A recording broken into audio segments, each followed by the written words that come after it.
All right, welcome back to the Twisted Cast, everybody. Thank you for being here. Today we are going to be going over Vigilante 8, Second Offense. This is the second game in the Vigilante 8 series. Last week, or actually 2 weeks ago now, I do want to apologize that we did skip last week.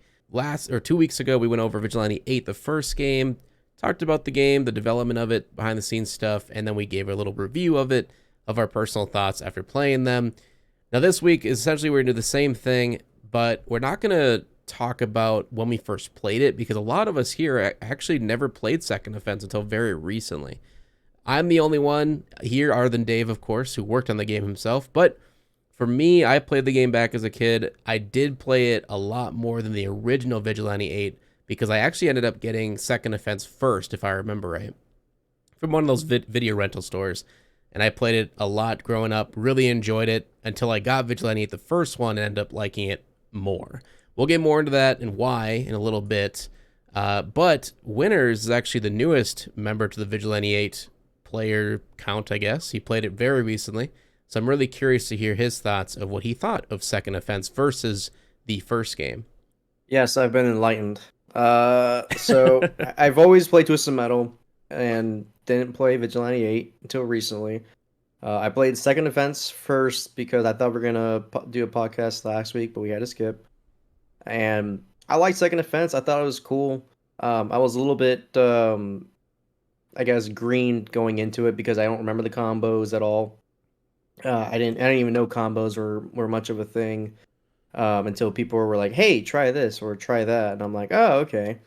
And getting used to the objectives, which I guess as a first time player was kind of like a little jarring, especially coming from Twisted Metal. But I enjoyed the physics. I liked the 3D-ness of it.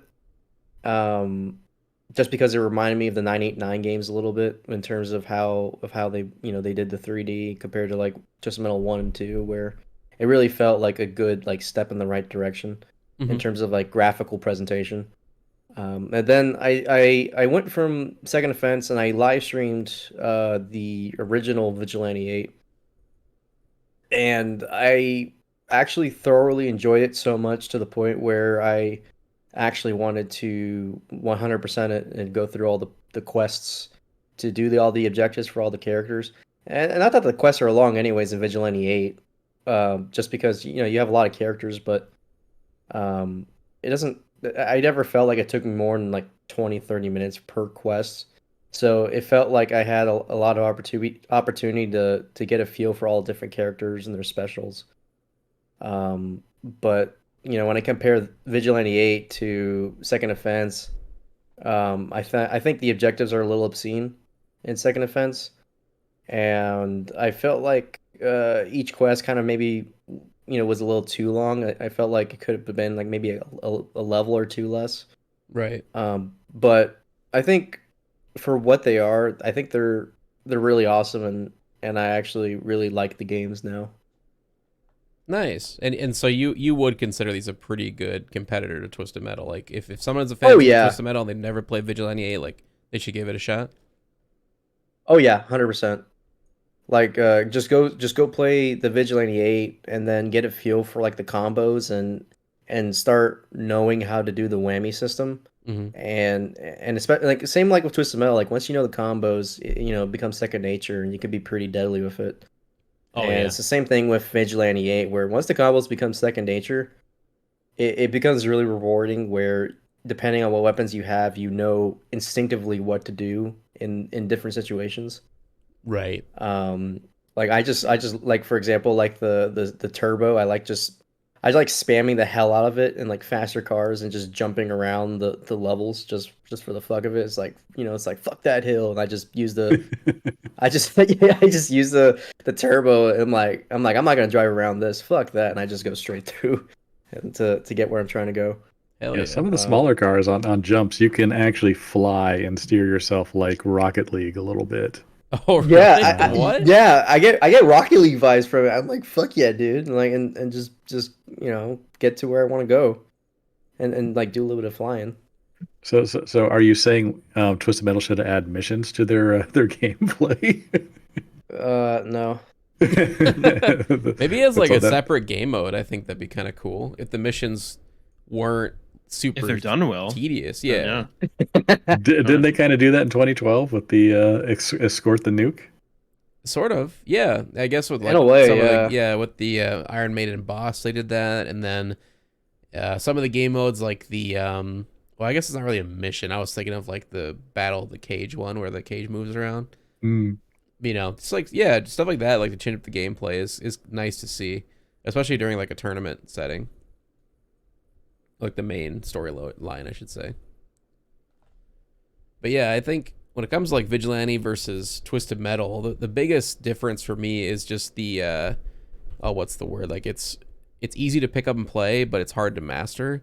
Where with Twisted Metal, you can kind of say the same thing, but I would argue that Twisted Metal is a lot easier to pick up and play because there's less of like a learning curve. There's less things to find out and to figure out when it comes to like the whammy system and the power ups and all that stuff with Vigilante versus Twisted Metal, which pretty much just has all the weapons you can pick up in the level, maybe finding out where certain things are in the level, just like any game, and then you have the ability of the special abilities like freezing and dropping a mine or shield, but that's pretty much it. It's pretty cookie cutter once you figure it out. But Vigilante 8 feels like there's so much more you can learn as you go. And it again, like once you master it, you just feel like a god, like going through it and juggling cars up in the air with the whammies and stuff. And it's really fun. So it definitely, I could see why it could be frustrating at first, but it's definitely very rewarding. But yeah, where Twisted Metal feels a little bit more like too easy in certain aspects, unless you're playing it on hard, of course. That's a fair assessment because I mean the whammy and combo system was kind of bolted on later in the game, probably halfway through, maybe, yeah, roughly I think halfway through. So it was never planned from the beginning. It's one of those things I added in to be competitive with Twisted Metal because otherwise it was just driving around with 5 weapons and using the basic weapon without any kind of utility or extra damage or the whammy system itself. So it felt very flat. So that being added on later, I think your assessment's correct. It's you get this basic game, but there's definitely a stretch goal in there to learn everything and get the most out of it, which created more of a learning curve than I expected. Right. And you guys, I think you told me this before, but you had it in the instruction manual how to do whammies and stuff, right? There's that, yeah. And in the instruction manual, I think combos are also on like loading screens in between each level. Okay, that makes sense. Because I remember as a dumb kid, I never read the manuals. Like I had the manuals, but I just was like, I don't want to read. So I just would boot up the game and hope there's a tutorial. And if there isn't, well, just try to figure it out. And I remember the Vigilante 8 second offense because I played that first. It took me a very long time to figure out that there was whammies in the game or like how to use certain weapons to do certain things. Like one of the biggest things that really stood out to me, I remember even as a kid kind of being blown away by this, is how, for instance, you can use a missile on the side of your vehicle, and if you do the certain input correctly, you can use that missile as boost instead of just shooting it at the opponent in front of you. So you could use that boost to get to higher ledges or go off a jump and get to an area you couldn't previously. Where in Twisted Metal, you know, you got turbo that you can pick up throughout the level, and then you get a little boost for added jumps and stuff like that, which is nice. It's easy, but it's not as mind-blowing as figuring that out in Vigilante 8.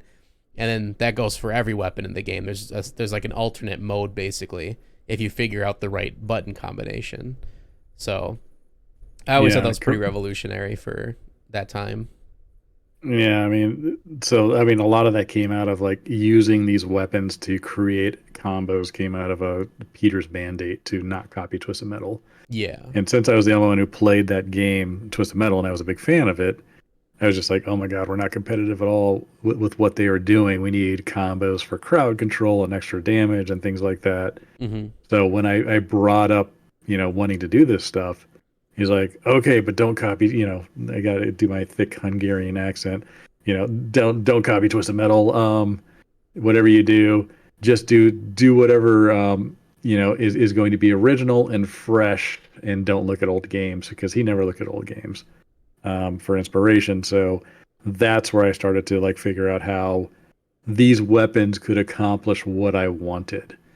Freeze, as you mentioned, the turbo was just a missile that would launch and fire off its propulsion, but remain attached to the car. So that made sense to give you turbo there, and then it would detach. Or for freeze, if someone's gonna be stationary, maybe it's the mine, because the mine was a stationary object and then hold other enemies stationary, so you could set up various combos and things like that. So I started basing the combos off what the original weapons did, and then making them cost ammo to do it as the energy source. And that felt different enough from Twisted Metal to get kind of where I wanted to go with that, but without copying them. Yeah, that's super cool, and it makes sense.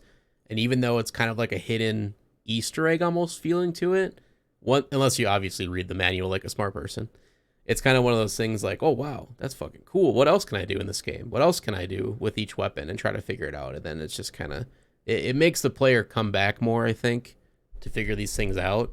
And then once you do, again, like it's a whole nother experience going through a story mode. Whereas again, Twisted Metal is kind of what you see is what you get, and it's more in the level design that changes up the gameplay, and the every special being completely different. And you get the different specials in Vigilante 8, of course, but I think that's like the biggest thing for Twisted Metal is the different special weapons. You do have the energy attacks, which are cool to learn, but once you do, you realize there's only like 4 to learn, and there's not a whole lot more to the gameplay there. But yeah, they each have their own qualities that make them fun in their own certain ways. But I do think Vigilante 8 is very underrated in that sense of having just that skill gap that makes it more addicting to come back to and figure out. And Kong, I was curious, I know you said you recently played Vigilante 8 Second Offense for the first time for a video, but you did play the original one as a kid growing up, but you never got your hands on the second one, right? No, I never did. I just never saw it in the store. Like, I don't know if it was just that good and everyone was buying it, or what was going on, but I just never saw it in the store. I didn't know it existed until recently. Yeah, that's crazy because I always thought it was the opposite for me. Like I remember this growing up. I never knew there was a first one. I always thought Second Offense was just the name of the game, and there was only one of them because I only ever heard of the second game, and then it was like, I don't know, maybe a year, 2 years later after I got Second Offense. I don't remember if I was at the video store again or maybe for Christmas or something. I got the first game and I played it, and I remember at first I was kind of disappointed, mainly because there wasn't like the flying mechanics or the boat mechanics. It felt like there was less going on until I really started playing the game, and I felt like, oh, this feels better. Like certain things feel more polished here. I enjoy this gameplay more. And I ended up playing the first game a lot more than I ever thought I would. And that especially goes for nowadays, too. Like, coming back to these games and playing them again after, like, 15 years of not touching them, I can easily say I prefer the first one in terms of its gameplay. It just feels more polished. It feels better, not as aggravating with the missions throughout the main story, all the above. But there is some charm, of course, for the second game that I do prefer, or I do like more than the first game. I do like the futuristic vehicles. I think they are pretty badass looking. I like there's more to choose from. I like the levels for the most part. It's just there's some things with the levels that are a huge pain in the ass, like with the missions. Like with Louisiana, for one, I think was a big one that a lot of people don't really like. and I remember like playing it, and I enjoyed the design of the level. I like the look of it. I liked the ability that you could basically cut off these 2 water mains or whatever, these 2 dams, and then it would make the whole level flood. And then you'd have like alligators swimming around that could hurt you, and the AI could swim around and hurt you. And you actually had to figure out how to do this to get these briefcases that were floating up in the air at the beginning of the level. And you had to kind of think outside the box, like, how the hell do I get up there? There's no jump anywhere near it. And that's when you figure out the flooding, you get the cases, and you have to bring them to a certain location, and you beat the game, or beat the level. But the problem was that the enemies could also pick up the briefcases, and it didn't tell you that. And there was no visual indicator of which enemy had said suitcase.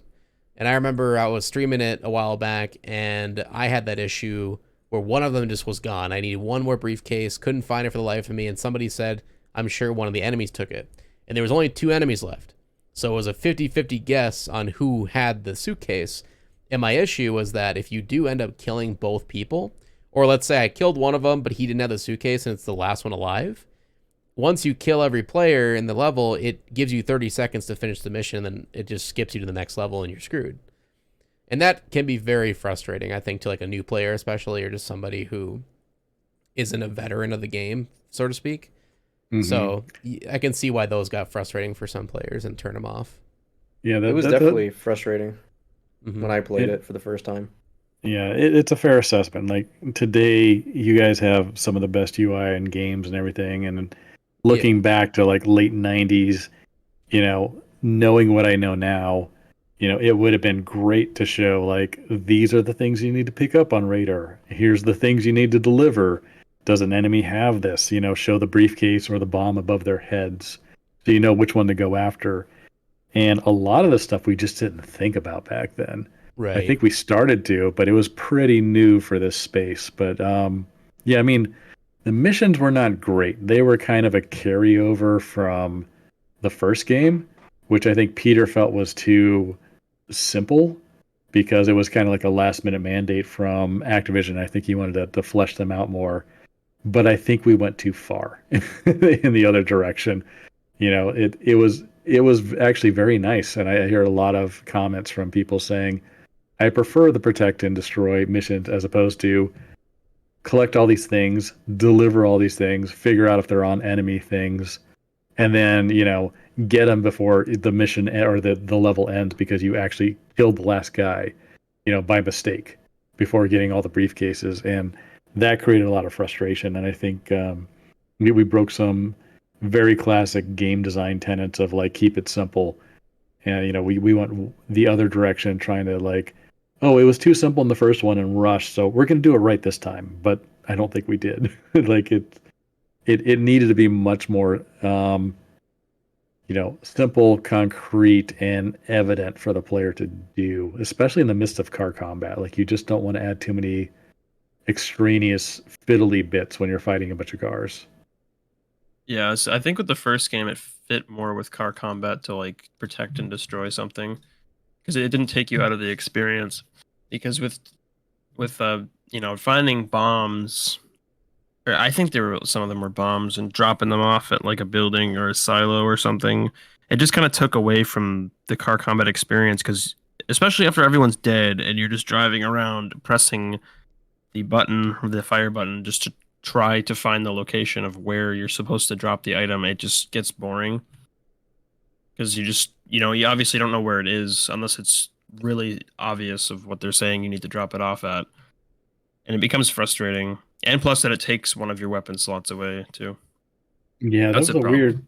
That was a weird design decision. I'm not sure where that came from. I feel like it was the easiest way to do it in code by making it a weapon slot that actually wasn't a weapon. But it could have been like another decision of like, this is the risk versus reward of doing these missions in Vigilante 8 second offense, but it didn't work well. And I agree. I don't like losing that weapon slot because it does mess with the combo and whammy system, which are my babies. So I remember not liking it eating up a weapon slot, but I have a feeling it might have been my first example, which was this is the easiest way to do it in the time that we have. Yeah. And it's tough in situations like that where not only is it like you're limited with the stuff at your at your disposal with the technology at the time, but also like crunch too. You got a time limit of like when this game has to be done, and you have to get it on store shelves. So you're not able to go back and fix every little thing. Like I think you were saying something. I remember about the first game. There was something that was an issue, like with picking up the special weapons, where like if you have a special weapon in your vehicle, you run over another weapon, it like will take the special weapon off your vehicle, and you can't re-pick it up. And that was something you wanted to fix, but you couldn't get back to it in time. Yeah, I probably forgot it during the development of the second one, but I always wanted, if you, much like the other weapons, if you have 3 slots full, you pick up a new weapon, the currently selected one's dropped. Mm-hmm. You could always pick it up again and get the weapons you wanted for whatever, whammy or combo system you wanted to do. But for some reason, the special weapons were coded in a different way that if they dropped, they just disappeared. Yeah. And I think it was Adrian's logic was this had already converted into that character's special weapon. If you drop it, that, a different character can't use, chassis special or Right. Sheila special. So we probably, and I wanted to get it fixed for second offense, but somehow it didn't. And I think either we just ran out of time or we forgot to do it. But in hindsight, we always reuse code. And if I was just like smart enough at the time to say, hey, can we just destroy the special weapon that was dropped and then immediately spawn a weapon crate where it dropped, much like the train in Ghost Town, then whatever happened, you could always pick that up again. But for some reason that didn't happen, and I don't remember why. But that would have been ideal because that was the last major weapon bug as far as dropping, picking up. It's a major frustration. Every time I see somebody playing Vigilante 8 and I see them having their special selected and they're going towards that fourth weapon, I'm just like, oh crap. They're going to start cursing. They're going to get very angry. They just lost 99 Molo specials, and there's nothing I can do about it. Except, sorry, man. we wanted to fix it. It didn't happen. I don't remember how good Molo is in the second game because he's broken his fucking first game. So I don't remember how good Molo is. Is it his special's the same, right? It is the same, but I toned it down. It doesn't do as much damage, but because it's a rear fire, I made it block weapons. So, and it's one of the reasons I gave Molo an amazing turn radius so that he can use his special and do a 360 instantly. And it was a maneuver I called circling the wagons, where he can basically create a perimeter of smoke around him that would block all weapons and damage everybody coming into it. Interesting. I mean, I thought that would make him overpowered. You can't whammy his special, can you? You can. It's really, really hard. But you can do it. I think you can get a 1 or 2 out of it. Because it still shuts your car off, right? It still stalls, yes. Yeah, that was actually one of the things I actually had a problem with in Vigilante 8 was I hated the stuff that shut the vehicles off, because I know Chassis special did it in the first game, Slick's vehicle did it in the first game, his special, Molo did it in the first game as well, and in the second game too. Mm-hmm. But I don't remember if any more were introduced in the second game. They weren't. Not that I remember. That was something that was already in place before I joined Luxo. And I thought it was an interesting new concept, but I did add a system in there where you can, if you rev the gas at the right cadence, it actually will get you out of stall pretty quickly. But, of course, you get hit by a smoke puff again, you're done. You have to go through that whole sequence again as you're taking damage. Wasn't that in place of a freeze missile kind of thing? That's what it feels like. Freeze missile actually was, the magnet mine was in response to a freeze missile. Oh, okay. That was the ability to hold somebody in place, and keep them from moving, which is kind of what the freeze missile was. You're right. Because I know in 2012, Twisted Metal, they kind of do both. Where if you get frozen, your car turns off, and it restarts itself once you hit the button a few times or whatever. Mm. So I wonder if they maybe got a concept from that, possibly. Maybe. It wouldn't surprise me. We always look at each other's games, so. Yeah. In Twisted Metal Black, you could break the freeze by jumping in place. Oh, is that how it worked? Yeah. You just jump. That's cool. Yeah, and we carried that into Small Brawl too. Yeah. In Small Brawl, was it jumping or turbo? It was jumping. Oh, okay. I'm dumb. I always thought it was turbo. I just wasted all my turbo for no reason. Before we get off of Molo, and forgive me, I don't know enough about this game to really be part of the conversation, but did Molo invent twerking? Is that? He's the one with twerking in front of it. Yeah, that's right. His character portrait is him just throwing it back. And I want to know, this was 1999. Did he invent twerking? Did we invent twerking too? Holy shit! I think you're right, Drew. That might be the most pop cultural thing you've done. That's seriously, your impact knows no bounds, Goodrich. And then the Twisted Metal series with Sweet Tooth, he was twerking at what was it? Not E3, Comic-Con, right? I think so. Yeah, it all Wow. came He's full talking Oh, about my circle. sweet tooth. wait, hold up. I just Googled it. Twerking is a type of dance that emerged from the bounce music scene of New Orleans in 1990, which has a broader origin among other types of booty dancing among the African dias- diaspora that derives from Bantu-speaking Africans in Central Africa. So I guess it came out in 1990. So someone saw something at some point. One of the animators or the artists, maybe you drew it, Dave. And you were like, "That looks good. We're gonna make him do it." My guess is this image of Molo's ass sticking out more references his special weapon than twerking. That's If I had to awesome. take a guess, Yeah. it should say take a whiff above him. Oh god. No, the butt humor of the '90s. It will never Oh my be god. Yeah. replaced.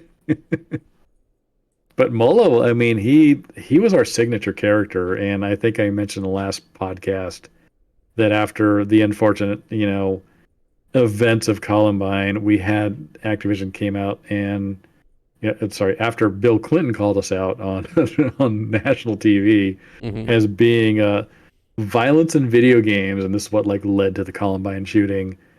We had that for this game. We changed the school bus to a prison bus, and that led to a completely different story arc throughout the characters, and we moved the 70s feel up to an 80s feel where everything was kind of gray and angsty and muted colors and all that type of stuff from the first game, which definitely changed the tone of Vigilante 8 a little bit as this game went from being very bright 70s to more muted gray 80s, and then we also changed all the cars to kind of reflect that Yeah. in the game itself.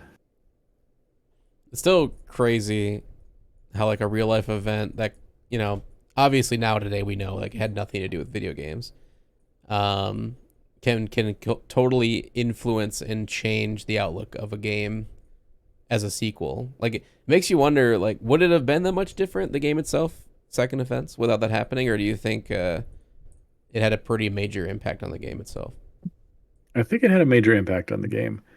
I think we wanted to definitely move up the timeline a bit, but the overall tone, the color palette was definitely changed quite a bit just based on Molo.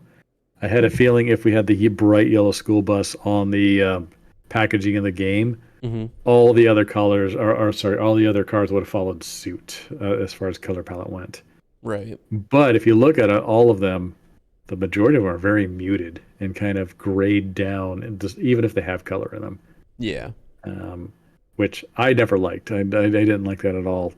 A very colorful game will kind of jump off the store shelf visually, Mhm. to a lot of people. But this, once I saw that gray school bus with a gray background, I was just like, oh crap, like Right. we're in trouble. Do you think it was kind of like maybe even just subconsciously an idea, but like do you think the color palette was more muted for the vehicles to kind of entice players to use the new like custom color thing?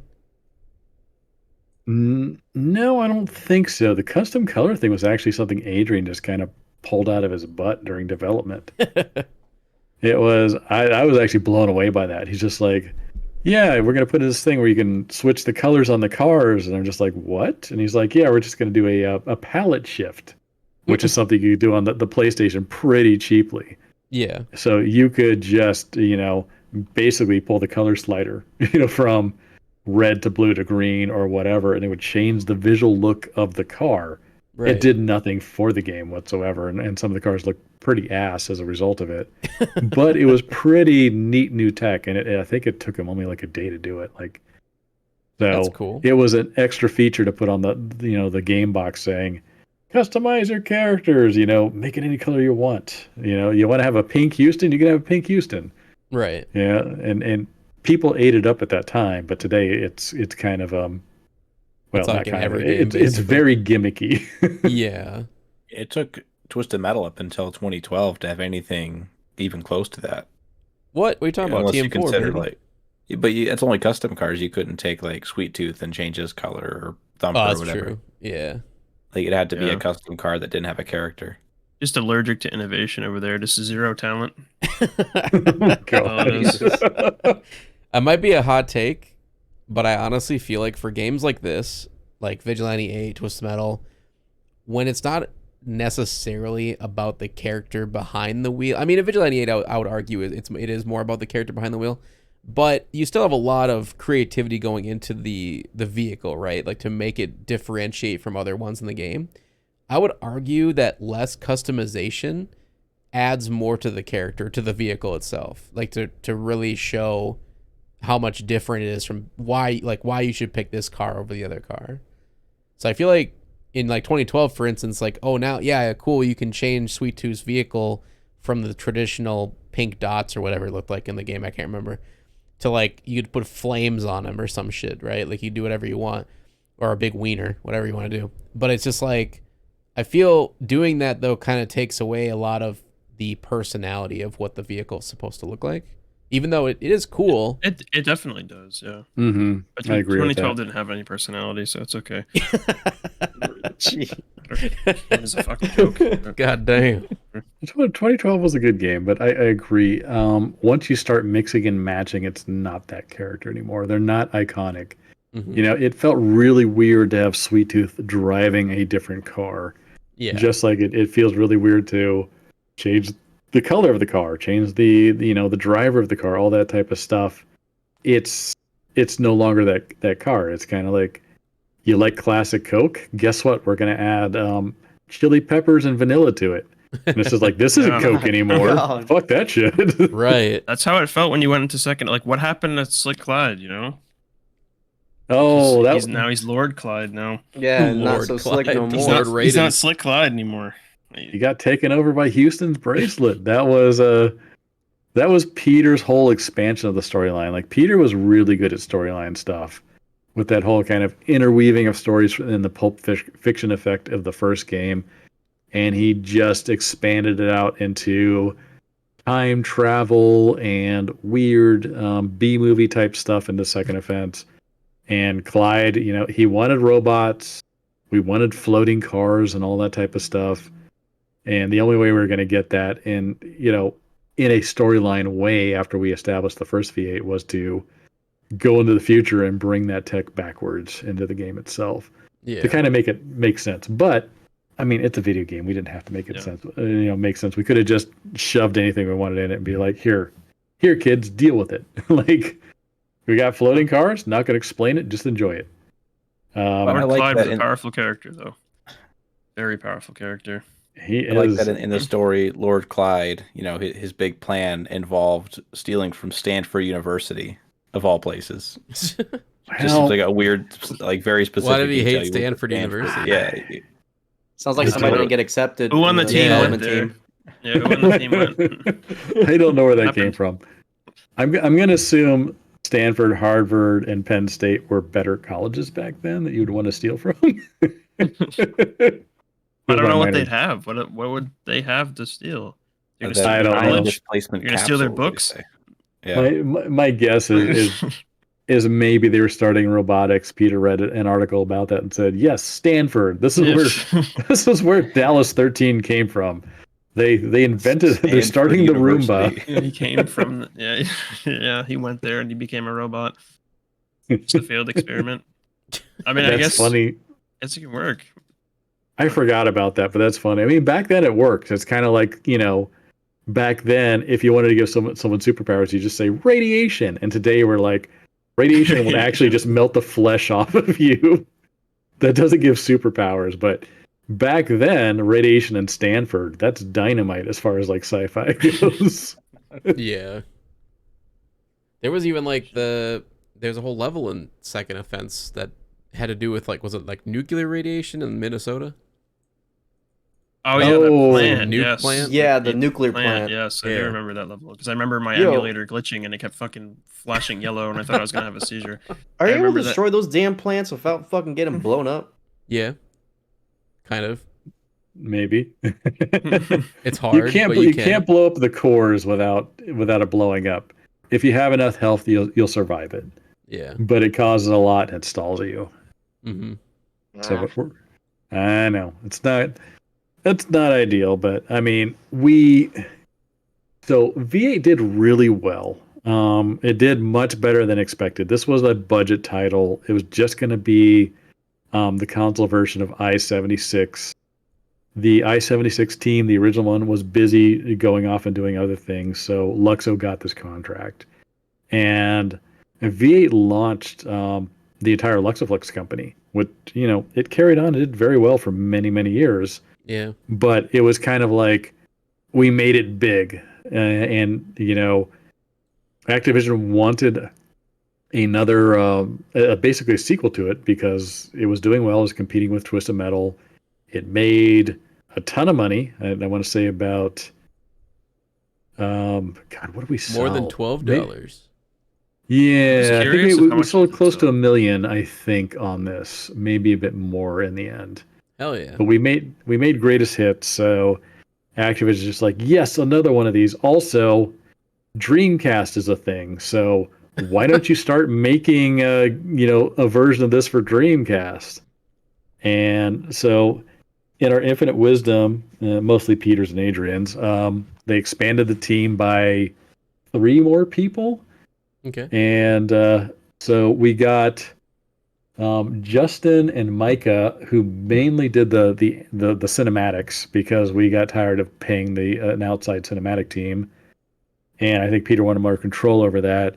And then we brought on another programmer to do the Dreamcast version, and that was Carrie. So even though we expanded the team by 3 people, we actually didn't expand the core gameplay development, as in new mechanics, new models, new destruction, new levels, all that type of stuff. And that kind of bit us in the ass because, Peter had very lofty ideas about like extra missions and new missions, which we talked about earlier, but also an upgrade system that tied into whammies. Right. So, we had totaling that was pretty cool, but it didn't do anything in the first game. It just gave you extra score. And that was kind of my Mortal Kombat fatalities. And Peter wanted the ability to, modify and expand the cars, to upgrade them. And he figured out the way to do this was like, how do we get upgrades? Oh, we total cars, and then they drop a bunch of salvage points. And if you pick them up, you'll get an intermediate version of the car. And if you eventually max out your car, you get a completely brand new car. So we had, I want to say, 3 different, or a total of 3 different models per car. So even though the team size is relatively the same, we had 3 times more cars. Like, what That's are we wild. doing? It was so much work. It really stretched us very thin on this project. I think we even had to delay it by like 1 or 2 months just to get it out the door. So this one was more rushed than the first one. Because of all the extra add-ons with missions, extra cars. I foolishly added the new wheel system attachment, which you guys have struggled with. Yeah. and a new weapon and new weapon combos on top of that. So we went overboard and just bit off more than we could chew on this project, which is why the first one feels so polished as opposed to this one, which has a lot more, but oh my gosh, it is very janky in some ways. Like it feels spread out a little bit, like too thin. Yeah.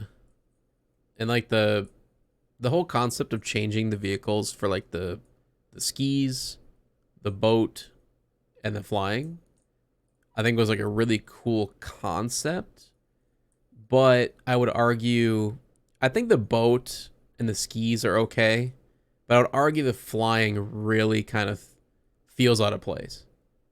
Like it felt like the levels didn't really handle it all too well, and the AI didn't really understand what was happening. Like if you were flying but no one else was, it kind of felt like the AI couldn't reach you or do anything. And it felt it was cool. Like I remember as a kid loving that. I was like, oh god, you can fly in this one. That's super cool.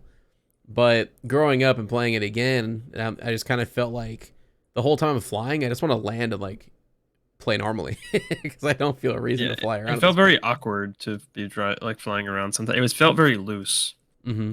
Like when you were flying around, it was hard to turn.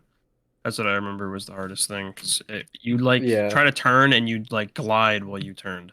Yeah. Like you were using a handbrake and like Twisted Metal or something. You just fucking slide across the ground or like above the ground, and it was just kind of awkward to control it, especially trying to go inside of a building. Like you just because something you need to go inside of a building to do missions sometimes, and you just like can't really do it because you're flying in the air. And I don't think there's a way to just take it off. I don't think you could just cancel it. There is. There is. L1, R1 buttons will kick off any like wheel attachment. Okay. I had no idea. I didn't even know that. I added that towards the end of development because the attachments are so unwieldy and not what I expected them to be. Oh, okay. So you were kind of like, if they don't like it, just fucking rip it off. Just dump it. Yeah. The attachments was my brainchild. So I was struggling on the first game driving up the snowy slopes and then not liking that very much, but also seeing what Y could do with his hover attachment in the first game, or not hover attachment, but just his hover abilities, flying around, being super fast, people really enjoying that. And I was just like, wouldn't it be cool if we could just swap out the tires and you could fight on any environment? All these environments, or sections of the environments that you would normally be stopped by, like you just hit the water and you sink. What if I could just, cruise on out there on my jet ski, attachments and fight like I could on normal ground? Yeah. And I normally pitched it as like you would just drive normally. Like it would not be extra different physics or anything like that. It would feel like Dallas 13. He's a hover car, but he would, like him, you would just hover slightly more above the ground, avoid mines, maybe get some elevation if you wanted to, cover small gaps without sinking, bigger jumps, things like that. And then same with the snow attachments, which was actually kind of worked out the way I wanted. Yeah. And then the water attachments, you would just cruise along the surface like it was a normal road. Yeah. But we had a very weird physics-based system that Adrian made that is a lot of fun, but it does not work with the attachments. And he changed a lot of the physics for each of the attachments. And I remember playing it going, oh my God, I have no control over these vehicles at all. Yeah. And it's exaggerated. If you are not a four-wheeled vehicle, if you have less than four or more than four, something about the physics went really wonky. And if you had these attachments on, it magnified that. So, if you're on the water and you hit acceleration, your acceleration meeting the water's resistance would just flip you over all the time. Oh. And it did not work out the way I wanted it at all. But it was a really neat concept. This is actually when I started my early talks with Sony on Twisted Metal. And I remember mentioning this to Jaff, and he's like, that's a really cool idea. Like, you could just go out into the snow or drive on the water. And he's like, I wish I had thought of that. And I'm like, cool. And I'm like, I hope you don't see the end result. I thought he did. What? Yeah. Remember, I can't remember, was it the Extra Twisted Edition? There was like concept art of Twisted Metal 2, how they originally wanted to shift to hover cars. To hover cars. Yeah, the hover cars, and then cars. He never mentioned that to me. They did have that. They started I do remember concepting hover cars to make it more interesting. But I think what Dave is talking about, though, is like in the game picking up a power-up that would convert the vehicle for a short amount of time to do certain things. Whereas you're talking about the concept was the entire game was going to be strictly hover vehicles that could fly. Which is pretty different. I mean, Dallas 13, he hovers. Right. That's interesting. I wonder if Jaffe was just like smiling and nodding, be like, "Aha, you thought of the same thing I did." And it didn't work out for us. I think that's the only time that a Twisted Metal vehicle, which is Sweet Tooth, can convert to something that isn't a car and can, fly around and navigate the environment in a different way. Mm-hmm. So I feel like 2012 did take a lot of cues from Vigilante 8, the second offense. Could have. Yeah. It Very could have. possible. And they, Yeah, they I don't for know. that one they Subtle shouldn't thing. have because that thing was ass. Oh, I love it. I love Tweetbot. He's so great. But yeah, it's funny they tried the same things that we tried. I did not know they actually went in that direction at one point. Yeah. But it's probably smart they didn't, because my God, did that change the game so much, and it was just so unwieldy at I times. think But if TM1 was a flop like they thought it was going to be, it probably would have been hover cars. Very possible. maybe. That would It have was been only because it interesting. sold well. They're like, oh shit, we got to just do this. But again, Yeah, you don't need to change the Well, formula. the reason why they thought of it though was because the original complaint with Twisted Metal 1 was that the cars felt kind of unwieldy. They felt really sticky and hard to like control. Hmm. And so the idea was, well, let's just make them the hover cars, because if they're hover cars, they're more, easier to maneuver, to turn, and to drive. Yeah. Is that why if this it- physics in Twisted Metal 2 were so shit? I don't know. At one point, they had it as hover cars, and like, oh no, wait, let's have them on the ground again. Well, that's probably where I they don't got the think they were that concept bad. for what was Maybe it? it's probably why it's so Critical bouncy. depth. It's very loose in that game. That's It feels interesting. very similar to how the aerial attachment feels in Second Offense. That's how the game feels. Well, what if Twist Metal 2 turned out to be like critical depth, but instead of underwater, it's just flying around in the city? I'd be Man, okay with that. I don't know. I mean, critical depth kind of sucks, but Yeah. I mean, maybe. I think it's don't know. kind of I don't know. revolutionary for its idea, and like its presentation is really cool. I liked the characters, I liked the level design, but the gameplay was just so fucking hard because there wasn't a way to move a camera around you if I remember right. You couldn't They like come out before or after DualShock? I think it was DualShock before. was It what, was way 96? before. Yeah, it was way 97? before. Mm. So well, was I don't even DualShock that know. early on? I don't remember when that came I thought out. DualShock Yeah. didn't come out until like 2000. To Nick's point, like 1997. Oh yeah, wow. like car combat on a plane works better, but once you go full 3D where they can be above or below you, Yeah. it's really hard conceptually for players to keep everybody in mind in combat. And I think that's where critical depth failed. Yeah. Like if they locked it more it's to a really plane, difficult. it would have been better. Mm-hmm. So that's why I It feel has like a great presentation, but that game is Right. rough to control, and it's especially if you have suffered from motion sickness problems. Like, oh my, yeah. Yeah. that's not a fun time at all. It's kind of like Star Trek Wrath of Khan. If any of you guys have seen that super Uh-huh. old movie, where the only way Kirk beats Khan is because Khan thinks in two-dimensional planes as far as combat goes, because he was raised on Earth, where Starfleet understands full 3D, where he's coming at him from the top and the bottom, and it's very tough for him to adjust. And it felt like that in critical depth in those type of games that are full 3D. Right. And I feel like That's- when you have flying mechanics like that, you sort of have to have your game like that, where it's full 3D. But then at that point, you're at the detriment of making it too difficult for the player to understand how to control Yeah. a vehicle. It's not really car combat anymore. It's you're going into full like jet fighter simulation combat. I think Yeah. I want to point out that Critical Depth's cover, it says from the developers who know vehicular combat. yeah, Which is Yeah. where they fell flat. that was bro. that was They were definitely wrong. that was trash talk on the cover of the game, I guess, to Sony. I guess that's what I'm assuming that was about. I think so. I think that was a slight jab there. Yeah. The developers who know car combat. Now, I will say, as bad as the wheel attachments were, I do remember at that E3, one of the producers at Activision telling me that he wanted me to give a tour to the Nintendo guys, Oh. and I showed them the game and showed them the attachments and everything. And to this day, I wonder, is this where the wheel attachments came from for Mario Kart 8? Where if you go underwater, it changes into a propeller. If you Oh, maybe. go onto the upside down tracks, it's a gravity mod, things like that. And I'm just Yeah. like, Yeah, there were a bunch They- of crooks. It definitely could have been like an idea they thought of from seeing this early on. Because when did Yeah. Mario Kart 8 when did that come out? That was like 2007?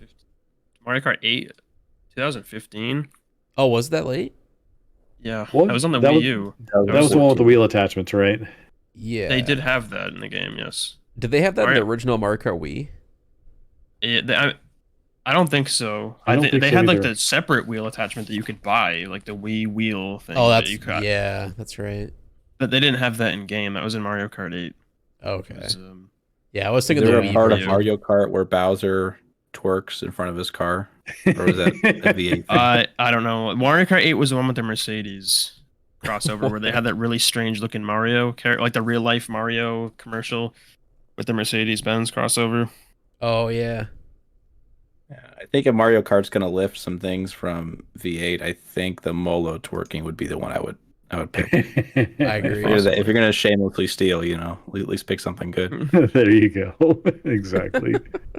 It- But the way V8 they handled the tire swapping on their game is what I wanted V8 Second Offense to be, where Right. you would just drive normally on different surfaces, not this completely new physics system for every single attachment that I just wonder- required a really heavy lift on learning the stuff for each vehicle and attachment.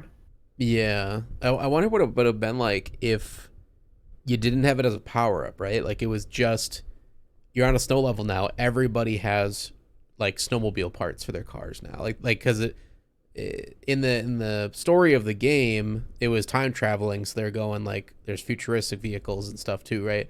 So maybe it could have been like where everybody has access to the newer technology, even if they're from the past.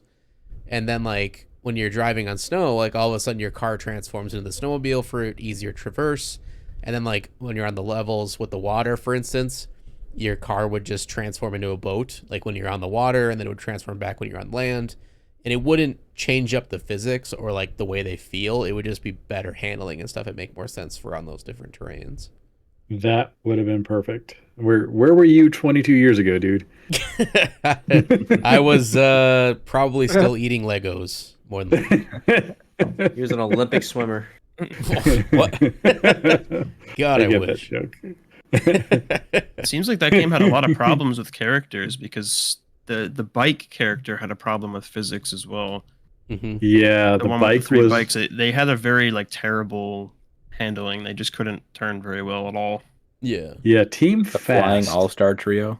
Is that Yeah. them? Yeah, Yeah. Okay. that was Team Fast. It was I based them off Evil Knievel, and get- they were yeah, I actually can supposed to be 3 motorcycles that would drive along aside each other, and as they took damage, one of them would wipe out until you were down to one vehicle, and if you got health back, they would come back. And that's one of the reasons their special's so good and Whammies off itself was because each different motorcycle was supposed to launch a rocket. Right. So each individually. So if each of these separate rockets hit you, they would, hit and whammy. But because we couldn't afford that many polys and people are more polygons than cars, we had to cut it down to one car. And that's one of the reasons why you hear the VO in 3 different voices when you're playing him. But also in the character select screen, you see 3 different characters there. And this was completely reduced down to one car.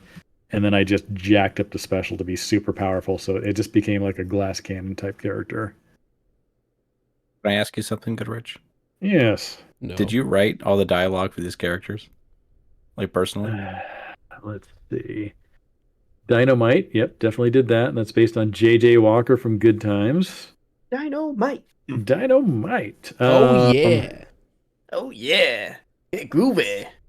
Jive I like Turkey the one is definitely we may a have line. lost. See, What a jive But turkey use come from. ugly. But use Yep, ugly. Oh, that's yeah. one of my lines. Yep, that's one of my lines. 4 wheels, house squared, jive turkey. Yep, that's one of my motorcycles. What the hell were we thinking? That's another one of mine. I like that. Team Fast. Yep, from Le Freak. What does that mean? Who's the team that makes y'all scream? Is that like an innuendo or something? Oh God, what did I base that on? Who's the? It was. These are like old '70s songs. I think I wrote okay. most of these. Who's this team that makes you all scream? It definitely That is a rhymes. line from an old We- '70s song. Fast is a team. I mean, they can be that team. Team Fast. You know? Yeah. Team Yeah, make you all scream. God, what was that? Maybe it was just like a, what do you call it? It was a little tie-in to Twist Metal 3 from 99 Studios. I don't Sweet think Tooth so. screaming. We weren't looking at that at all. I doubt it. But hold on, let's see. I gotta look it up now. Check me out. Looking good. Uh-huh. I think Why the Alien has some bangers. I like You Waste, I Recycle. Place Pretty your good. bets. Place your bets. One's man trash is my garbage. Yeah, that's a banger right there. What does that even mean? Wait, what? I One will man's return trash is on my Tuesdays and garbage. Thursdays. Oh yeah, because Trash Day was on Tuesdays and Thursdays. Oh, I see. Good one. Good one. I have a funny anecdote about Trash Man. So he was my suggestion for one of the vehicles in Second Offense, Trash day. and like I love the big bulky vehicle, and you could grab cars and crush them and all that type of stuff. And I was trying to figure out like what I wanted this vehicle to look like, and of course the trash truck comes by Tuesdays and Thursdays at my apartment in Venice, and I heard it, and I was just like, "Oh shit!" And I look out the window. I forgot I didn't put the trash out or anything, and I see the truck pulling up, and I'm like, "This is perfect."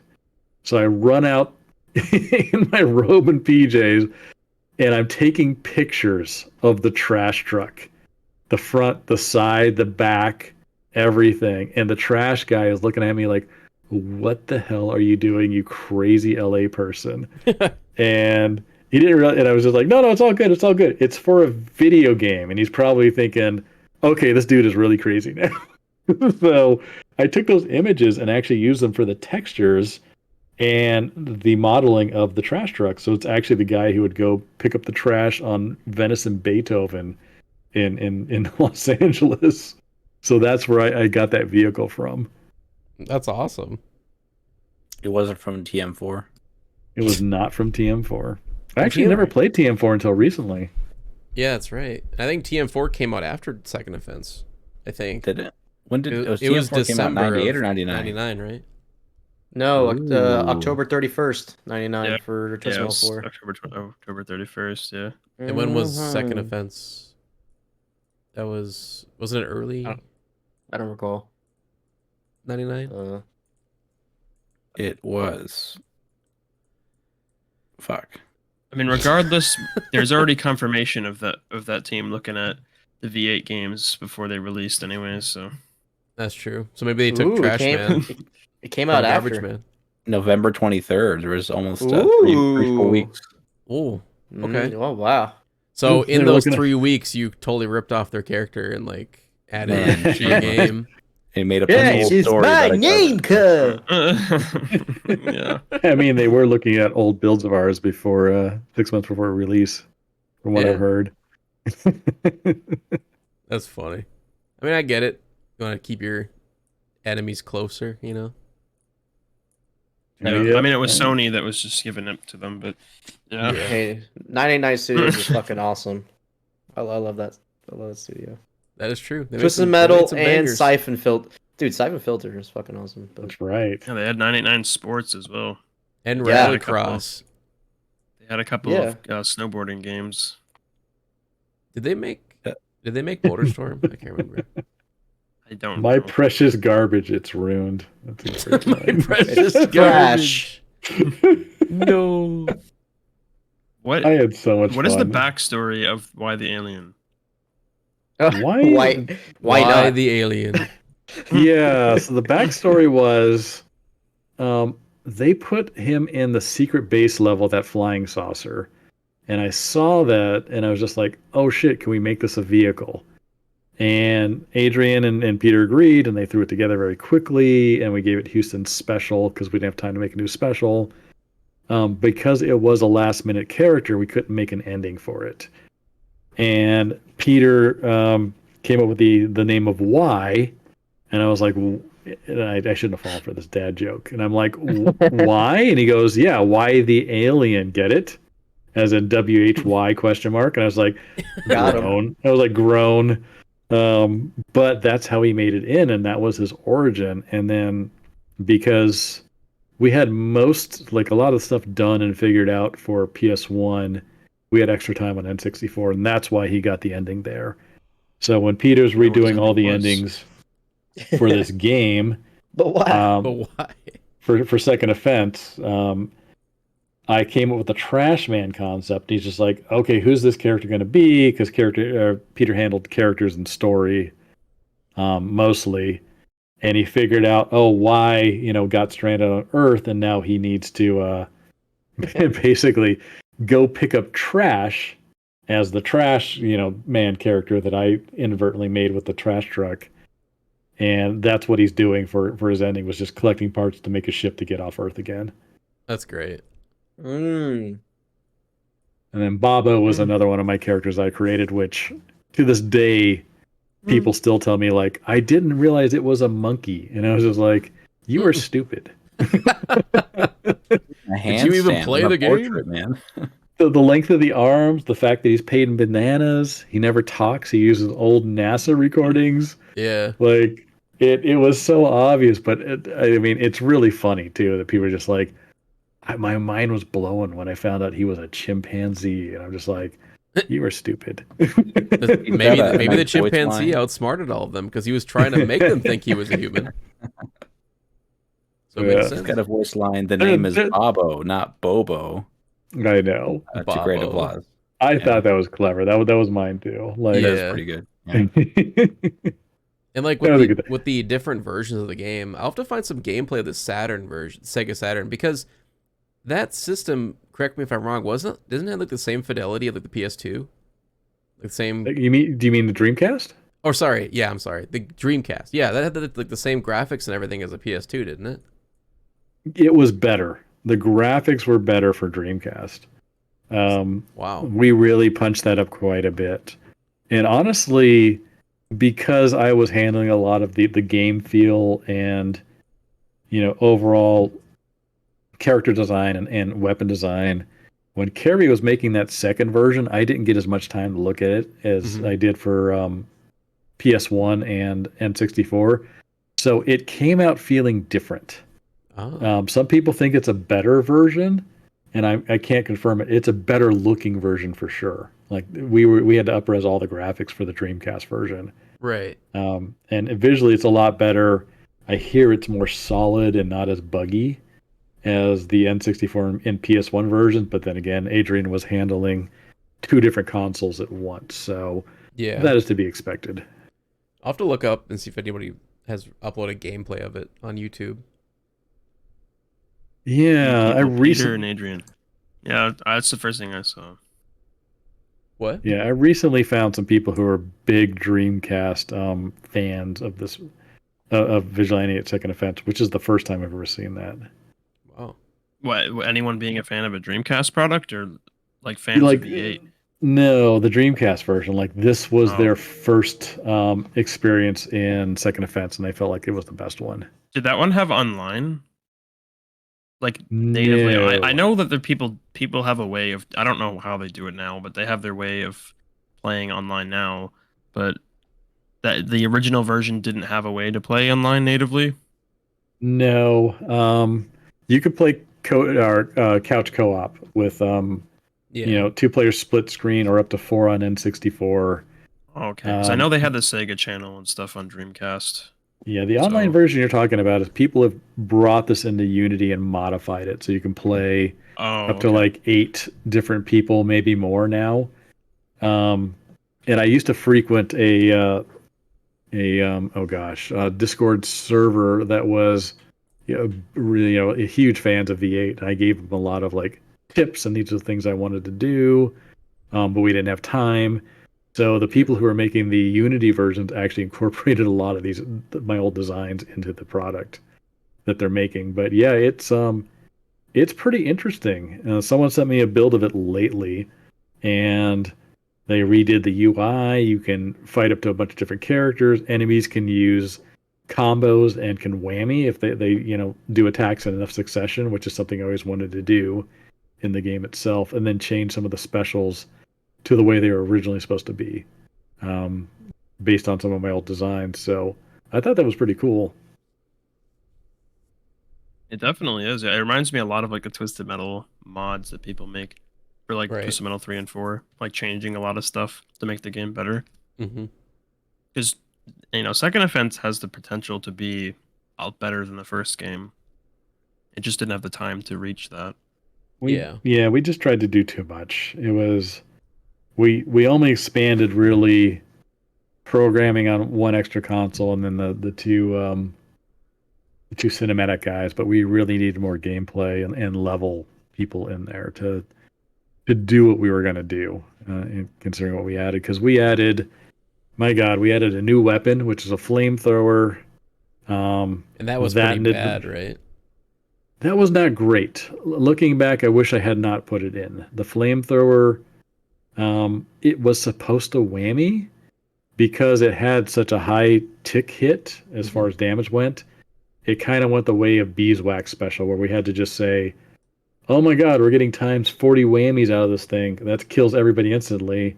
So that's no good. Yeah. So we just actually turned off the whammy potential of the flamethrower so it would not insta-kill people. And then I just upped the damage to make up for it. And then I also added a third combo to all the weapons, which I felt like was way too much to learn at this point. So it was a case of like, oh my God, Vigilante was so great. Here's all these old ideas we couldn't implement.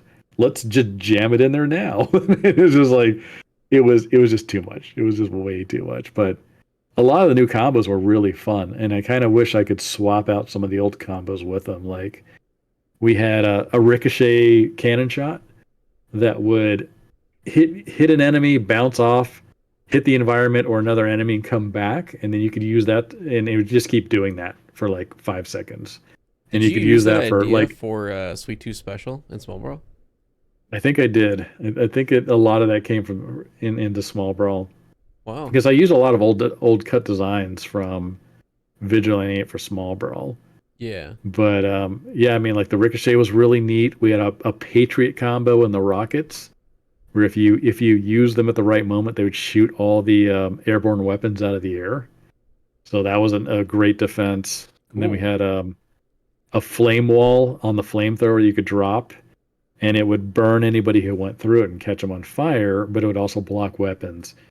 But if you were Agent Chase, you could freeze somebody and then drop a firewall on them, and it was an insta-kill. Oh, because they would sit there and take an insane amount of tick damage from the firewall. Like it was gross. But there was a lot of neat new concepts in there. I think it was just too much. It was too much of everything that we just, it's that young developer, mindset of like, oh shit, we had a success. Everybody likes this. Let's give them more of it, instead of thinking about like, a sip of water is great, but let's not all drink from the fire hose. Like sometimes it's just, you don't want to give them everything. Right. Especially when you're on limited time as well. I would assume the budget was higher though, right? For the second game? Yeah, it was definitely higher. Higher budget. I'm pretty sure we had some cash reserves. Also from the first game to kind of feed into that a little bit. But yeah, I mean, the budget had to be higher if we're going to hire on like 3 more people. Yeah. Activision threw more money into it also. So for marketing and all stuff. Yeah, probably for marketing. Though I want to say, I don't know if Second Offense sold as well as first. I think right at the end of Second Offense is where we started to see the decline in auto combat. Oh, and Luxo and Activision saw the writing on the wall, and that's kind of why we didn't make another Vigilante 8. And we started to pivot towards games like True Crime. Right. Though we wanted to squeeze one more auto combat game out of the V8 engine since we'd built that. And that's when we actually had dealings with LucasArts to make Star Wars Demolition. Yeah. Which would probably be a different podcast, but that was interesting. We actually got our hands on a lot of the, first Star Wars concept art. Cool. For the upcoming prequels. So we got to see like the bots and Darth Maul and all these type of characters 6-7 months before anybody else did. And it was really cool. That's crazy. Yeah. And kind of a full circle moment was, we got to see the first Darth Maul in that, and he also did all of our stunt mocap for True Crime 2. And I Oh, got to work really? with him. Got to work with him and chat with him. He was a really interesting, neat dude. Told me some very fascinating stories about his background that I should probably save for that particular podcast. Yeah, that'd be sweet. I'd like to get into that because I played it on stream a little bit ago, and It's not great. I remember thinking like it had potential, but the biggest thing for me was it was almost the polar opposite of Vigilante 8, where it was so easy to understand the charging system. Like at first it's kind of like, wow, this looks really complicated. Like, what the hell is this? But then when you figure it out, it's just holding down a button and charging up and letting go at the right time. You realize it's very like there's not much here to master. It's just okay. This is like clearly. I would assume when they told you to make the game, it's gonna be for all ages at this point. It's gonna be like maybe younger kids could play this as well as adults. And so it was probably pick up and play easy for everybody, which makes sense being a Star Wars product. But I feel like that was also a detriment to the gameplay where it became bland really fast. Yeah, I agree. And that's actually not the reason why the charge out system came into being. It was Peter, the owner of the company, was not a skill-based player, and he had trouble with the combo and whammy system, and he did not like them. Oh, So that's right. Yeah. he gave me basically a week to come up with a brand new system Yeah. that was player friendly. So Is that why the game had a lock on, like the original V8 did at least? Is it because he didn't like shooting normally? That makes me wonder now. That lock on system I think was before I came on for the first V8. And it just carried through all the projects. Mm-hmm. But yeah, so that's where the charge up system came, and I didn't like it because it turned into basically a jousting system. Right. You drive around till you hit maximum charge, and then you just turn around and then just unleash. Yeah. As you're approaching the enemy. So, and that system actually carried on into Vigilante Arcade, along with the base combo and whammy system. So it was all my old systems rolled into one for that product, which I felt was a mistake. Like, you have to embrace the origins of V8 and the combo system and the whammies, because it was really well received by the auto combat community. And it's Peter didn't like it, and he was the boss, so these changes had to be made, but I did not agree with them for the most part. Yeah, that's understandable. Because I think I'm looking at Luxaflux's, their history here. There's only been 2 opportunities to make a sequel to a game. So there's V8, and then Second Offense, and then True Crime had a sequel. Like, what? I guess it's more of a true crime question, I guess. But like, your philosophy towards sequels, like, what are you trying to do on your second effort on a series? How do you approach it? Are you trying to do the same thing, just tweak it?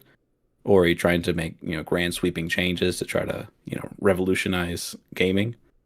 Like, how do you approach it? Yeah, that's an interesting question. Back then, sequels were mainly getting the most out of an engine you put a lot of investment into and giving the players more of what they liked. Grand sweeping changes and massive rehauls only come out of a lot of feedback and demand from the fans themselves. But if they like the first one, obviously you don't want to just pivot and be like, hey, you like this open world sandbox? Guess what? We're going into like a small level load-ins of stealth combat. It's not going to be you're not going to capture the same fan base. So Yeah. you want to do the same of what you're doing until that engine has had its run. And then once you're building out a new engine with a new concept, then you try new things, but with a new IP at that point. Give the players what they want as far as that type of thing goes. Do you take it as like a chance to do all the things you couldn't do in like say V8 to Second Offense? Was there things in V8 1 that you're like, damn, I wish we could have done that, but there was no time? Oh, sweet, we have a sequel. We can add that stuff in then. Yeah, for little add-on improvements and quality of life, definitely. Like, a lot of things I could not get into, the first V8 were things like, I wanted a team mode where, you and your teammate could whammy off of each other and get, stupid high whammies. Or I wanted the ability to use the afterburner combo to also feed into whammies and totals. Which is unfortunately I didn't think about that until second offense, but that's another thing I wanted to get in there. Or various modes, team modes, where you would have to protect a teammate from the other team. And it was kind of an opposite of the smear mode where it's 3 versus 1, but now it's protect this one on your team. And I tried to carry some of that team mode over into Twisted Metal Black Online, but there's always something that just doesn't get done, for the sequels, just based on, the amount of time you have or programming resources or things like that. And there's a lot of things I wanted with the different specials too. Like Dave's flying saucers in second offense they weren't supposed to ram you and push you around like the first game. They were actually supposed to rain lasers down on you as they kind of hovered above you. And that actually never happened until arcade. And when I played that game, it was just like, oh shit, you guys are using my old designs. So eventually it does make it in, things like that. Is it exciting to make something and then be told, hey, the people want more, here's some money, go make a second one? Or are you kind of like, I want to make another IP, I want to, explore other creative horizons? It depends. That's actually another really good question too. I know, like me, I always want to build upon what I've done because it always generates new ideas for me every time I try to make a sequel. But I have seen teams have burnout on products. I've seen the Vigilante guys not want to do another car combat, and that's one of the reasons why they end up leaving car combat for, True Crime series. And same with the Insomniac guys and Jaffe. Like Insomniac was just like, after Black, they're like, we're fucking sick of this. We're done.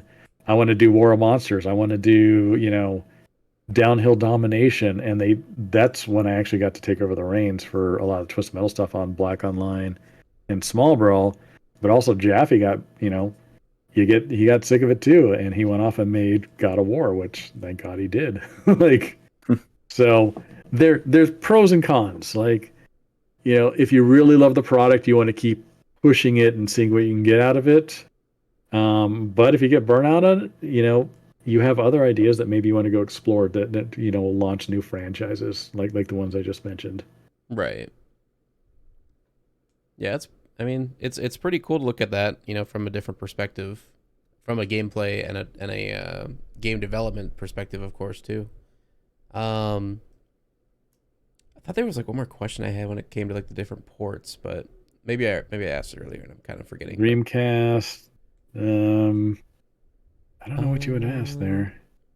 Maybe it was like price differences or something, because my whole it's still like blowing my mind to think like this game came out at the same time for like the Dreamcast and the PS1 and N64, where the PS1 and N64 in terms of their like hardware, I guess, are like so far behind the Dreamcast that I was just kind of like, the Dreamcast you would think would be the definitive version, basically.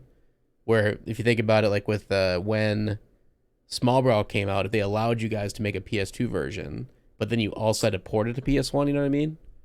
You would think the PS2 would be like the definitive edition kind of thing, but I'm assuming that it doesn't sound like that was the case. It sounded like you made it in intention for the PS1 and N64, and then someone else coded it, kind of / ported it to the Dreamcast, right? Yeah, I mean, porting is a very loose term back then. It's not like today where you can work in Unity or Unreal and be like, okay, I want to tick box these 4 platforms, PlayStation, Xbox, whatever, PC, and now we can export the game to that. Like all these had to be rewritten from scratch.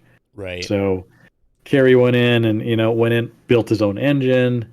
I want to say I would have loved to have said we could use the same models and textures, but because the Dreamcast could handle more, we had to actually up-res all this stuff. So it was all new textures, all new damage, all new vehicle geometry, things like that. Which is really impressive for one dude to do. I was just gonna say, yeah, that's really impressive. One guy did all he that.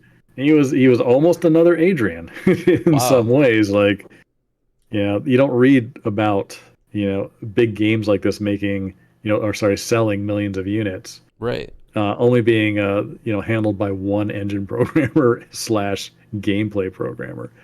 So yeah, he was a really talented dude. He actually just retired from Riot, and now he's out of the game industry permanently. Oh wow, so And that was like a couple of months ago too. cool. Well, good for him though. That's crazy. Yeah, it's a loss for the game industry for sure, but the game industry does take a toll. Yeah, So for sure. I do not blame the man. He made it. He made it. He crossed the finish line, and now he's drinking mojitos. Momitas. Mojitos. It's we I take. know. Holy shit! I invented a new drink: a mojito and a mimosa. Momimo. Momimos. Oh shit! All right, feel free to meme that, everybody. Yes. Hell yeah! I like that. I All right. think I have a question. Just a quick one. For once. No. Goodrich, no, screw it. What's your favorite level of Vigilante 8 Second Offense? I don't think we ever asked that in the first one. I want to say it's Arizona. Ooh, that's a good one. It's simple. Ooh. It's flat. It does not require any of the wheel attachments. Even though they were my baby and my invention, they're painful. Outside of the snow attachments, they're pretty painful. I think that is my favorite level. Yeah, the giant ant as well. That's cool. The giant ant. Oh yeah, that thing is wild, man. I like the bringing enemies to it and just like get fucked by the ant. Yeah, that ant was based on the old 50s movies. Them, I think it was called. Mm-hmm. Like the atomic horror movies, and there's like giant ants. But also based on an electronics store called Fry's Electronics here in Burbank. Oh. And each store would have these giant movie sets built by people who worked in the industry based on different sci-fi films.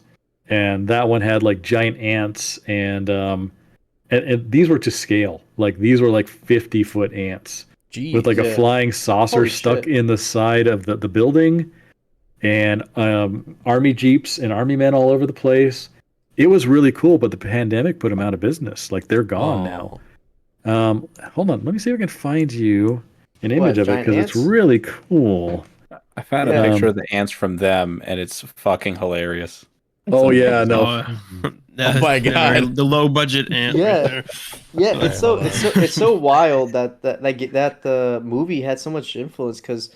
That giant ant thing, that wasn't the first time Vigilante 8 Second Defense, that wasn't the first game that I saw a game company do that. There we go. In Fallout 3 had that quest which yeah, giant flaming ants. Yeah, well even back in the 90s, if anybody played Command and Conquer, that's right. I don't know if it's the first one or Red Alert. But there is a special campaign. I do know the you ant have one. You have to take down the ants. And that reminds me of it. I remember those. It's pretty hard. But oh my god, it's rough. So the images industry. I'm dropping some images. This is Fry's Electronics. It's right next to Insomniac Games, and they used to go here all the time too. These, like the Ratchet and Clank guys, loved this shit. That's super cool. Is it still open in California? No, the pandemic killed them. Yeah, it killed it really. in Vegas too. Damn you, COVID. Their customer service was asked to. You could go in there and try to ask a question for about 45 minutes and still never see anybody who would help you. It was like one of those places. But it was like PC hardware. That was the place to go. Yeah, they had a lot of really neat stuff. Yeah, super obscure games. Holy crap! No, these were full on movie set dudes who built all of this shit for this like rinky dink electronics store. Like, look at all this is just one store. Every store had its own theme. Wow. One was like Alice in Wonderland holding a woman in the back there.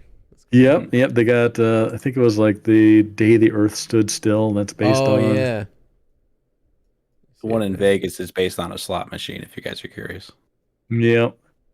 It's the really house always wins. These are really neat. They had like a Mayan one. But yeah, I mean, pretty impressive for a place you go buy a memory card. Right. It's just so That would have terrified so me as a kid, though. wild. If I went in Yeah, there and I look was how- like never it's 5, I would fucking never massive, sleep. dude. These things Makes are them stand out. huge. It definitely. I mean, I guess it works. It makes them stand out. Yeah. Yeah, yeah, that's true. This is where the giant ant came from in the Arizona level. Like Peter was fascinated with American culture and basically the old B movies, sci-fi B movies. He was a really interesting dude. He I don't know if I ever mentioned this, but I think he was in Czechoslovakia before the Berlin Wall came down. Mm-hmm. So he decided to go to America and start a business and get into video games. So he had to literally sneak out of there past the Berlin Wall, where literally if they caught you in a spotlight, they would have just shot you dead.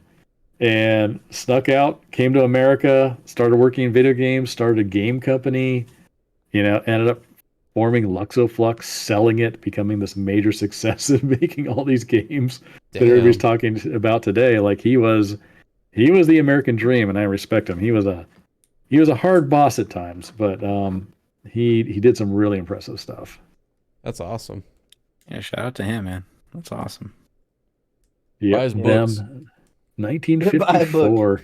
I mean the giant ant thing. I think something I should have asked because I haven't played the game enough times. But was that a thing for like each level would have like something like secret to kind of do in the level? Like I know you have the ant in Arizona, but then also in Florida you were trying to tell me about the rocket thing, and I didn't see it until I saw somebody else do a playthrough. Yeah, you can And I was like, launch up in the oh, rocket. you can launch up in the fucking air and collect weapons on your way down. I was like, oh, that's fucking cool. Like Yeah. I kept getting blown up by the fucking like flames because I sent the vehicle over to it. I'm like, God damn it, Goodrich, you fucking set me up for failure. Yeah, it's we try to have a gimmick every level. Like it was the giant ant on the Arizona, and then we had the swamp monster, which turned into the alligators on Mississippi, and then the Florida level with NASA, which actually we can't use NASA anymore because that's copyrighted. Yeah. But Yeah. we got away with it back then. But that was launching the rocket and the sharks. But at one point, we're gonna have a fake moon landing set there. Oh, cool. But I don't think Peter understood that conspiracy theory, so we ended up pulling that. So there was that. Utah was just kind of, or the Winter Olympics was just kind of like doing the ski slopes and stuff like that. Yeah. At one point, we're going to have the avalanche back in there from the first game, but I think it chugged the game so much we pulled it.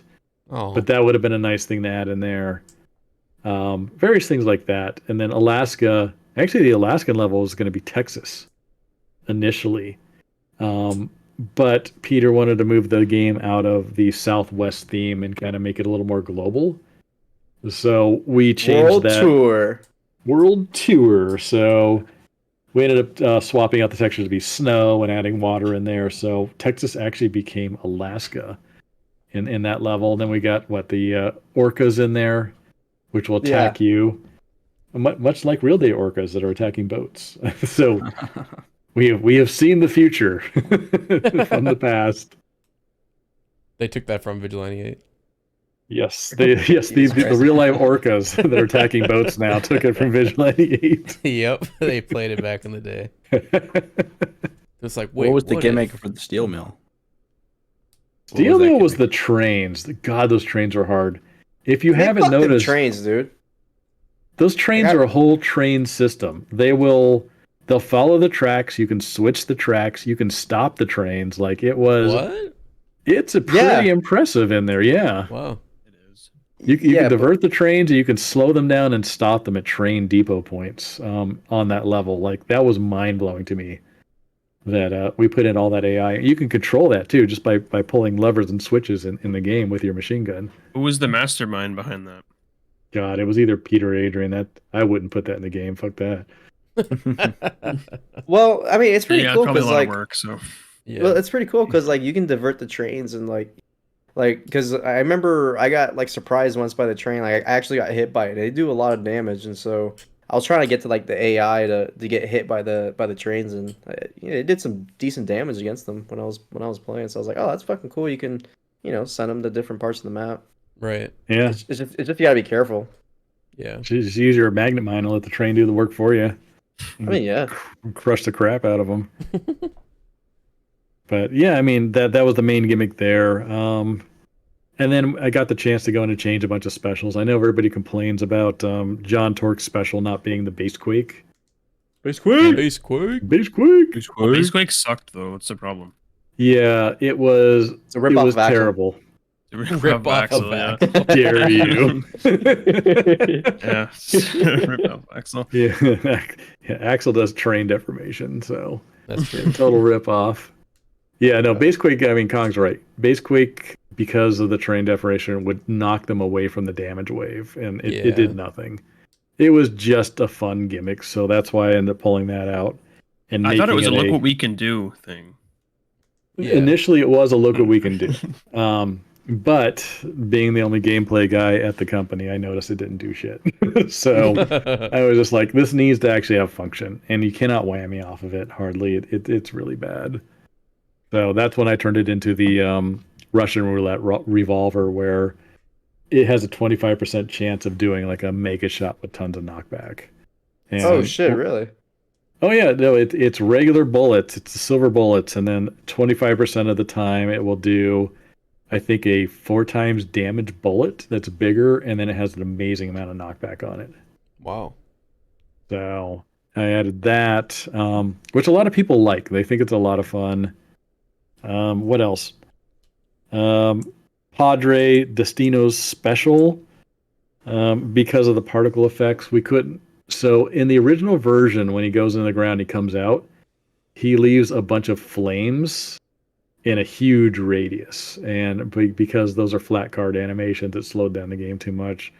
So we pulled it out, so there's only a couple there. But in the Unity version you guys were talking about earlier, somebody fixed it, and now it's a giant patch of fire. So he leaves like a giant flaming hellhole in the ground when he comes out that burns everybody who's in it. That's sweet. So that worked out pretty neat. But yeah, I mean, overall the game worked out pretty well. I'm trying to think of any other really goodies. I changed Convoy's special to the horns because not that it didn't work well in the first game, but I came in one morning and Peter was really focused on giving us new vehicles for the second one. So he and Jeremy came up with a lot of the car models, and I came in and I see the new Convoy and it has a trailer on the back end. And I'm like, did nobody want to tell me about this? Like, this completely changes the special. Where's that tire going to come from? Yeah. Because now there's a trailer hitched up there. So Peter's just like, you'll figure it out. It was like, Jesus Okay. Christ. it was like great. So that's when I switched it over to the horns instead, because they weren't blocked by the trailer. Yeah. But that was a lot of Vigilante 8 development cycle. In the other companies I worked at, there's a lot of pre-planning and meetings and everybody agreeing on everything.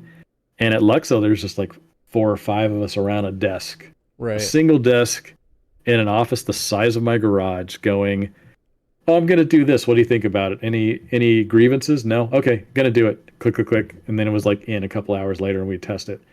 There was no formal process. There was no meetings. It would just appear in the game overnight, like when you'd show up for work, and you would just roll with it. Like it was really cool and fast paced and organic, but at the same time very haphazard at times. It wasn't the very pre-planned, here's your pitch meeting to Sony, here's your 300 document game design document you have to present to them. They're going to do tons of notes and all that type of stuff. It was just like we were just shoot from the hip and then having fun making the game, Yeah. which was a really unique experience I haven't had since.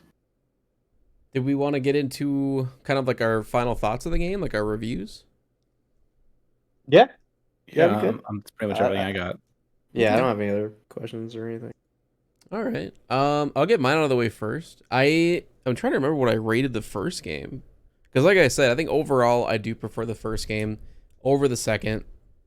the gameplay just feels smoother and more, I don't know, optimized, if that's the right word.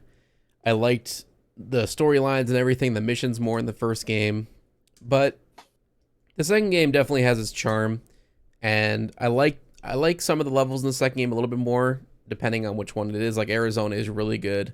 I like you stated before, all the different Easter eggs and stuff within the levels that made it feel like a grander scale game. I did like the idea of those power-ups changing the vehicles with, like, you get the snowmobile kind of feet for snow levels, you get the boat parts for on water, and you get the flying mechanics, and they were really unique for the time. I remember as a kid loving that factor of the game, but there are parts that make it a little bit more frustrating. The controls feel weird, that it just ends up being more of a hindrance than like an add-on. And then the missions themselves, like some of them are just downright frustrating to say the least. But I think overall the gameplay is still really solid.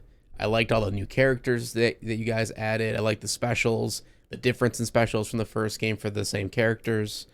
I mean, if I try to remember, I think I gave the first game an 8, maybe a 9 out of 10. I would probably give this game a solid 7, maybe even a 7.5 out of 10. Mainly because I still had a lot of fun with it growing up. I still had a lot of fun with it streaming it just a few months ago. And even though I don't prefer it compared to the first game, I can still say easily it's a pretty good competitor to Twisted Metal and still a very good game on its own.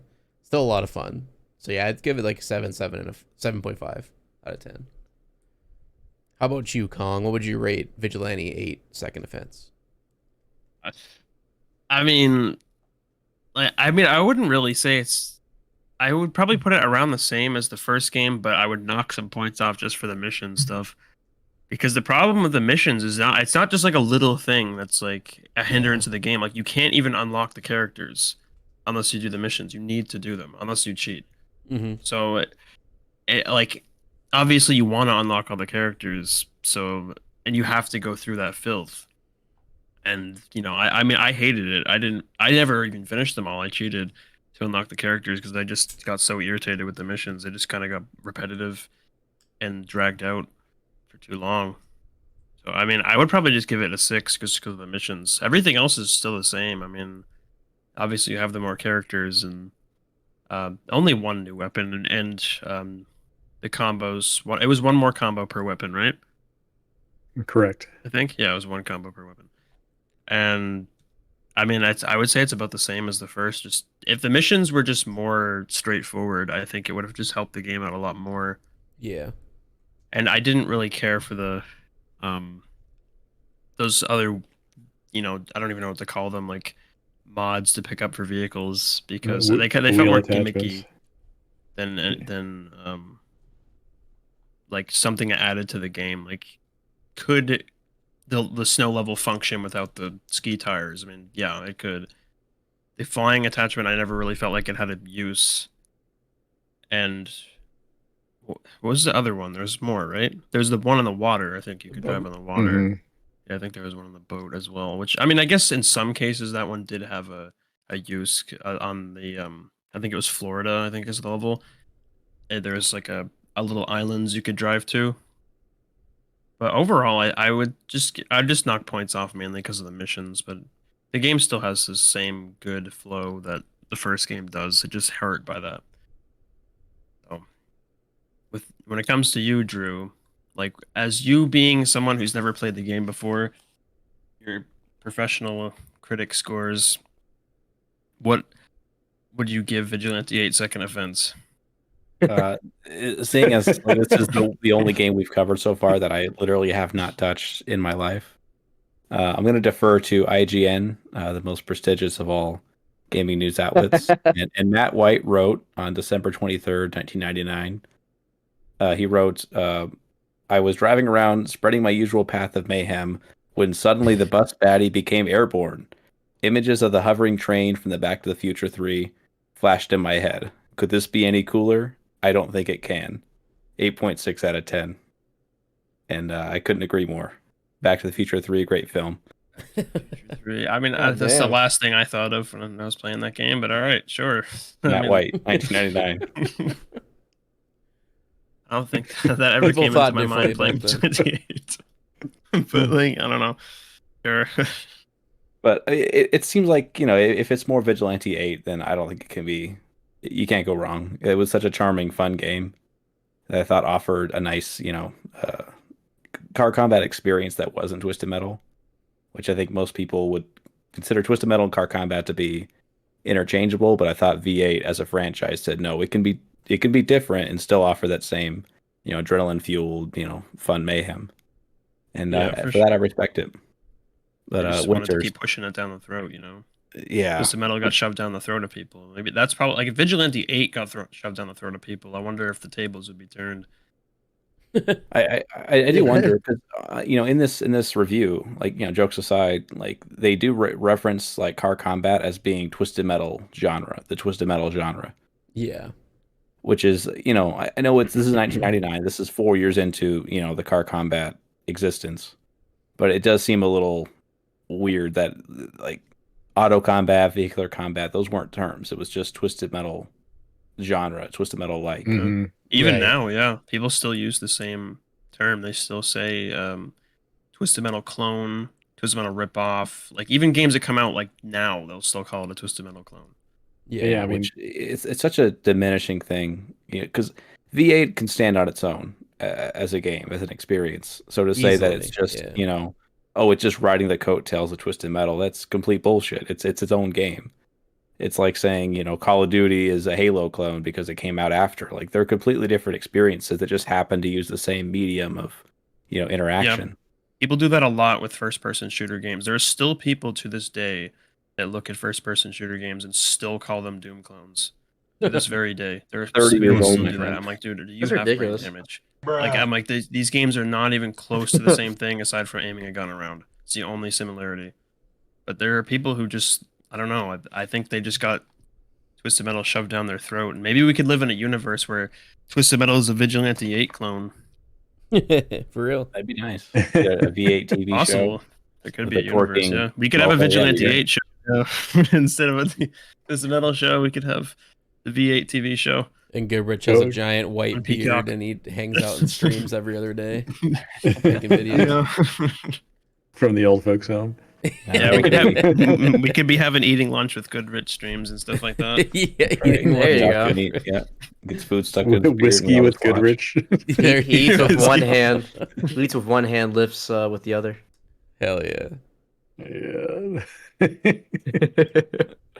But Hold on, what that's was my the- thoughts on the game. And as me as not playing the game, I'm just looking at some weirdo online talking about it, 24 years ago or whatever. But Yeah. Winters, as someone with the freshest Christmas experience with noob. this game, the Christmas noob, yeah. Oh yeah, the Christmas noob. What would you rate this game? So I'll backtrack just a quick second. I never rated the original Vigilante 8, and I would say that game for me is a solid 8 out of 10. Not to play off the name of the game or anything. But for Vigilante 8 Second Offense,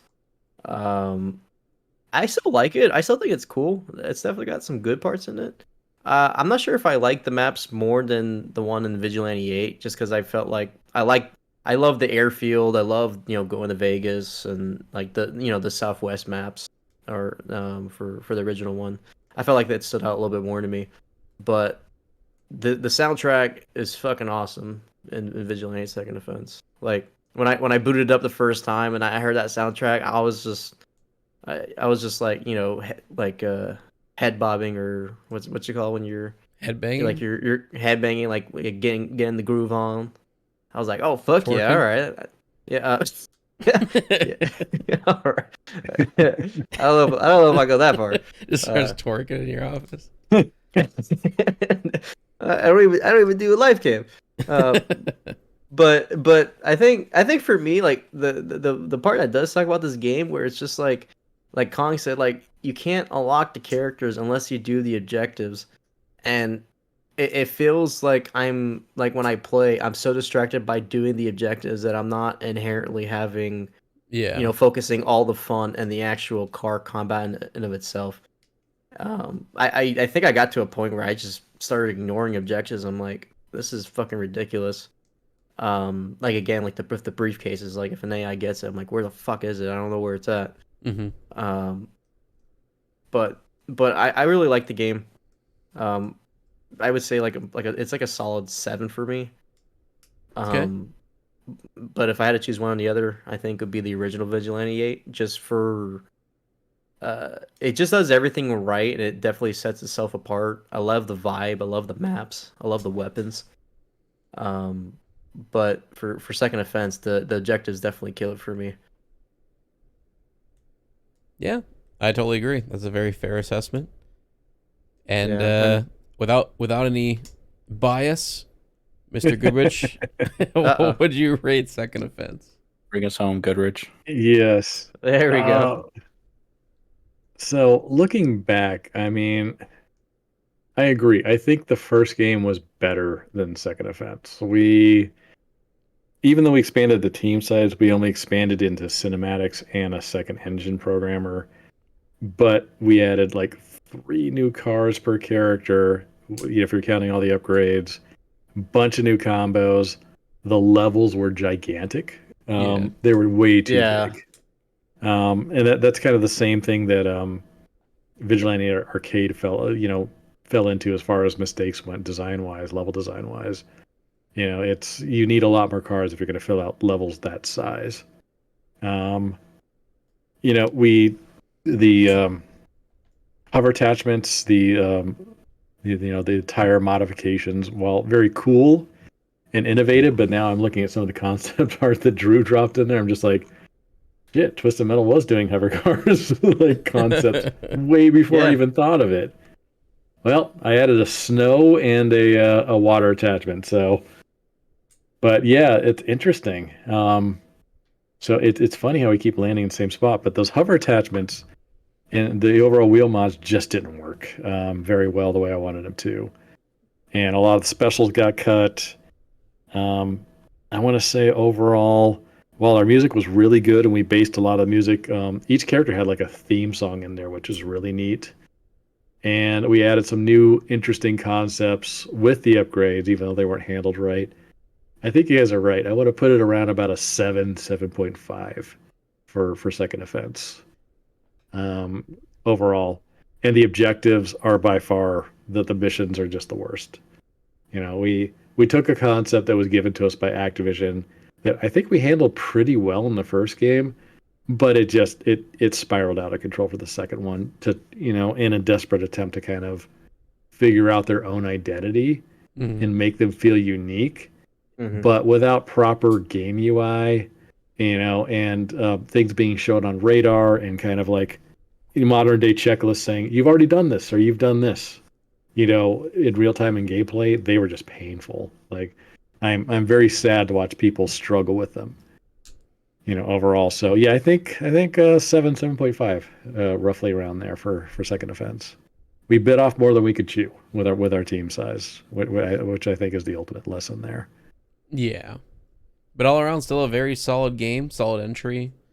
Highly Mhm. recommend checking it out if you guys listening have not played the game. I would recommend going in order. Play the first one first, then check out Second Offense and come to your own conclusions on which one you prefer. Because I'm sure there's a lot of people out there that actually do prefer the second game over the first one. Oh, Just there depends. is. Believe me, I've seen it. Oh, I've yeah. seen the elitism and mouth breathers. So yes, there definitely is. Done it my way if they give you a hard time, Don. So I was looking up vehicular combat over the years. Auto Duel was the first vehicular combat game I don't in do What the year was space. that? 1985 for Apple II, Oh, Amiga, I thought there would have been one on Macintosh. like Oh! earlier than that. The rip off. Yeah, So there's it's still a that. Twisted Metal ripoff. Yeah. Even though it still a came before. TM ripoff. Yeah. Oh my It god. was 10 in years Jeffy's before. mind and didn't even know it. Jeffy was like what, a teenager at that time. He probably made the idea for that game. They stole it from him. Yeah, There was a They game. beat there him up was and a- took his lunch money and they took the idea. And there was a Steve Jackson game. There was a pen and paper called Car Wars that I looked at quite a bit for Vigilante 8 that was done Yeah. in 1990. Oh, wow. There's two different styles of car combat. There's the arena ones, and then there's the ones that are like racing. Yeah. There's the racing as well. And there's combat. stuff like Spy Hunter as well, like the old Yep. Midway game that you're just driving down the road and you can pick guns up and shoot the people on the roads. Auto Duel and Car Wars were basically arena based. So those were some of the first that I can see. There might be older ones Yeah. that I'm just not aware of, but oh yeah, I remember that box cover. Holy cow, that looks like trash. If you look up Auto Duel, and they literally have two cars driving along side by side, and there's a flamethrower coming out one window What? and hitting the other car, like the almost like the shotgun blast from 2012. Thumper. Thumper. Thumper in the 80s. This was on Apple II. Apple Oh my God, II. that's so awful. Auto Duel. Do you It's think The Steve cover's Jobs great. played it? I don't even think he Maybe. was there. Was he? I love that Chrome Wait, title. what? I know the Chrome is great. How long It's- was how Dude, long that's was Steve Jobs at so Apple? 80s. He started it. Did he? He was. Yeah. It I was thought- him I and, didn't think it he was him did. and the other guy. They started in his garage and then Oh, second Oh edition. yes. Role playing in the world of Car Wars. but I wonder There's a if he person walking played down it. the street. And this is the Carmen- same. I hope this is the same. Practice yourself $20. Carmageddon is Oh yeah, 97. here it is. Yeah, this is like Spy Hunter, but in an open area. Oh, they're gonna battle somebody. I want to Yeah. see the actual combat. He's Death out of Track. control. Wait, they talk to each other too. He's going out of commission. Fatal Race. Oh my god, there's so many car combat games I never knew about. Maybe I'll have to do a podcast on every single one of them. Oh shit! God, no. It's Hey, not you Twisted can Metal. upgrade it your doesn't cars. exist. You just call it Twisted Metal clones. It doesn't matter if it's before Yeah, they're all or TM after. clones. Yo, that looks like the fucking guy from Toonami, man. Oh, those are cows. Wow, those are some good looking Hold on a cows. second. Wait, what are we looking at? I got I you. don't- I fam. don't- no Oh idea. yeah, Auto Duel. I have this. Yeah, look at this. Car War. Oh, it is the Toonami guy. Oh It yeah. looks like that Toonami guy. Hell yeah, that looks fucking sick, bro. Game is It looks fucking like- crazy. Almost looks like Wait, are you talking about the head on the giant robot? Yeah, the Car Toonami. Wars 6th edition. yeah. Oh yeah. What's his name? Steve? No, Tom. Oh, Burps. Tom. Yeah. Tom. Steve Jackson game, second edition by Christopher J. Burke and Robert J. Zombie Driver, Wreckfest. Yeah, definitely Twisted that's Metal is really one of the first uncanny. real ones, though. I think Twisted Metal was the first one that got mainstream success. Like, Yeah, Oh, definitely, 100%. definitely That's first what happens console. when stuff gets shoved down the Yeah. throat. I mean, you just get that money in advertising. Just yeah. that's how you do it. I mean, Destruction Derby, I think, was like literally the same week, maybe the week before Twisted Metal, and that was car TM combat. clone. Yeah, It's TM still clone. this was Yeah. it doesn't matter. right. And you got to go into the minds of the room temperature, so it's Mm. okay if you want to learn how the world works. Or Yeah. the speed the world has to go at, then just drop your IQ by about 30 points, and you'll figure Here it you out. go. This is the original Death Race, 1975. Holy Yeah. Oh I just yes, found that one. that's the game I was thinking of. Though they, Oh, 'cause snap. I think they Oh, had that that's on cool. Atari as well. They ported that Look to at the Atari. two steering wheels on it. Death Two Race. player. That's kind of Oh, that's cool, awesome. actually. I would like to play that. Yeah, you can play it on Atari Yeah. if you want to. But All right. Well, Right. before we Those get look like too very- off the very rails fun, here with but- our topic at hand, I suppose, I guess if we were to put all of our reviews, our review numbers into one, make an average out of it, I think 7 out of 10 seems to be the average. And I'd say it's a pretty fair assessment of Second Offense. It's definitely far from a bad game. It's still a very, can be an enjoyable experience. If you just kind of get past those missions, that can be pretty frustrating. So, yeah, all in all, Vigilante 8, pretty good series, amazing series, a lot of fun. Highly recommend checking out if you guys haven't played it, if you're a fan of car combat. So yeah, I think that is everything that we need to talk to you today. So I hope everyone has a wonderful day, wonderful night. Thank you for listening, and hope to check you out next week. Peace out, everybody. Peace. Yeah, See ya. groovy. Uh-huh. First quote. Movie.